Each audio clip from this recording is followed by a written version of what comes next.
દીવમાં સમુદ્રમાં હજુ કરંટ હોવાના કારણે નાગવા અને ઘોઘલા બીચમાં સ્વિમિંગ અને સ્પોર્ટ્સ રાઇડ્સની મનાઈ.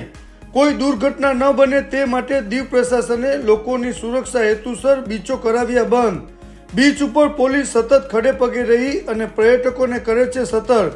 હાલ સમુદ્રમાં કરંટ હોવાના કારણે દરિયો ગાંડો તૂર બન્યો છે. હાલ દરિયામાં સ્વિમિંગ અને સ્પોર્ટ્સ રાઇડ્સ જોખમકારક હોય, જેથી દીવ પ્રશાસને નાગવા અને ઘોઘલા બીચ લોકોની સલામતી હેતુસર સ્વિમિંગ અને સ્પોર્ટ્સ રાઇડ્સની મનાઈ ફરમાવેલ છે.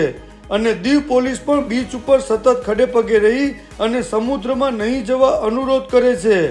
વાતાવરણ અનુકૂળ થયા બાદ ફરી બીચો ખુલ્લા મુકાશે.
भारी वरसाद विषय आगाही भी आपे प्लीज